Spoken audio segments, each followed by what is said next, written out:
Hi viewers, welcome to Bhaskar's area. AP mega DSC 2025కు సంబంధించిన merit లిస్టులు విడుదలైన తర్వాత అందులో అభ్యర్థుల యొక్క స్కోర్స్ అనేవి గమనించిన తర్వాత నార్మలైజేషన్ అనేది చాలా కీలకంగా మారినట్టు మనకు అర్థమవుతుంది. మరి నార్మలైజేషన్ అంటే ఏంటి? ఈ నార్మలైజేషన్ వల్ల ఉపయోగమా లేక నష్టమా? నార్మలైజేషన్ ను ఏ విధంగా చేస్తారు? ఇటువంటి పూర్తి సమాచారాన్ని మనం ఇక్కడ చూస్తూ ఉన్నాం. ఏపీ మెగా డిఎస్సిలో నార్మలైజేషన్ ప్రామాణికమేనా?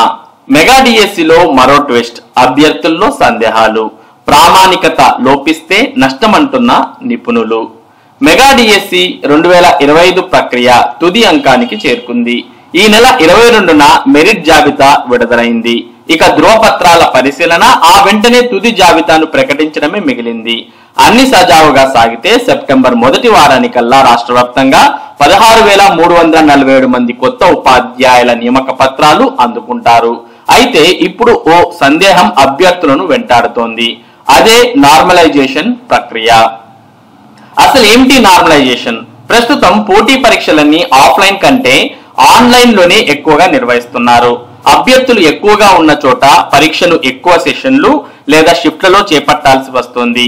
ఇలాంటి పరిస్థితుల్లో ఒకే ఉద్యోగ పరీక్షా పత్రాన్ని మార్చి ఇవ్వాలి. దీంతో పరీక్షా పత్రం ఓసారి కష్టంగాను, మరోసారి సులభంగాను, ఇంకోసారి మధ్యస్థంగాను ఉండే అవకాశాలున్నాయి. ఈ క్రమంలో స్కోర్లను సర్దుబాటు చేయడానికి ఉపయోగించే గణాంక పద్ధతినే నార్మలైజేషన్ అని అంటారు. ప్రశ్నాపత్రాల క్లిష్టత స్థాయిలోని తేడాలను పరిష్కరించడం ద్వారా అభ్యర్థులందరికీ సమాన అవకాశాలను కల్పించడం దీని ఉద్దేశం. మెగా డిఎస్సిలో ఇదే జరిగింది. ఈ డిఎస్సిలో పరీక్షల విషయానికి వస్తే ప్రశ్నాపత్రాల కాఠిన్యత ఒకే తరహాలో కనిపించలేదు. ఉదాహరణకు సెకండరీ గ్రేడ్ ఉపాధ్యాయులు అనగా ఎస్జిటి ఉద్యోగ పరీక్ష విషయానికి వస్తే ఉదయం నిర్వహించే పరీక్ష సులభంగాను, మధ్యాహ్నం పరీక్ష కష్టంగాను ఉంది. అన్ని సందర్భాల్లో కాకుండా 1-2 సార్లు ఇలా జరిగింది. స్కూల్ అసిస్టెంట్ భాషా పండితుల పరీక్షల్లోనూ కనిపించింది.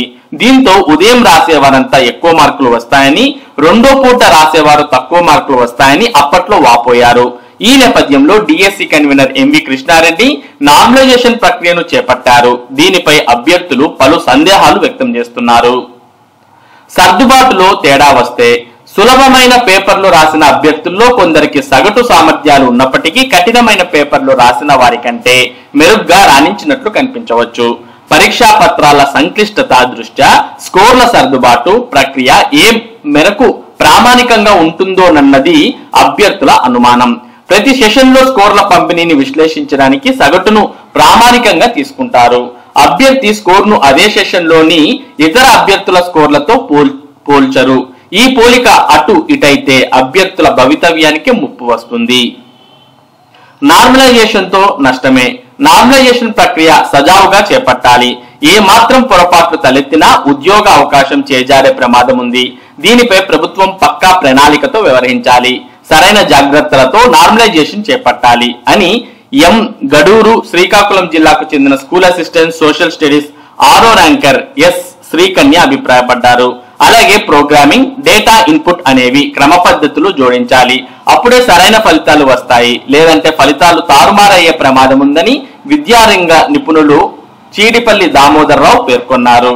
కాబట్టి నార్మలైజేషన్ విధానం అనేది సరైన పద్ధతుల్లో చేస్తే సరిపోతుందని, నార్మలైజేషన్ అనేది ఏదైనా తేడా వస్తే మరి అభ్యర్థులకు ఉద్యోగాలు చేజారే అవకాశాలు ఉంటాయి అంటూ నార్మలైజేషన్ సంబంధించి పూర్తి విశ్లేషణను మనం ఇక్కడ చూసాం.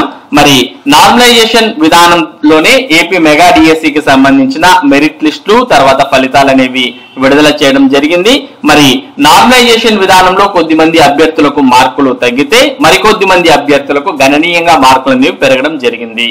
మరి మీ నార్మలైజేషన్ యొక్క ఎక్స్పీరియన్స్ ను ఈ వీడియో యొక్క కామెంట్ సెక్షన్ లో తెలియజేయండి. ఇది నార్మలైజేషన్ కు సంబంధించినటువంటి ముఖ్యమైన సమాచారం. ఇటువంటి ముఖ్యమైన సమాచారాన్ని భాస్కర్స్ ఏరియా మీకు అందిస్తూ ఉంటుంది. మరి ఈ సమాచారం మీరు మిస్ కాకుండా పొందడానికి మన భాస్కర్స్ ఏరియా యూట్యూబ్ ఛానల్ కు సబ్స్క్రైబ్ అవ్వండి. Thank you for watching this video.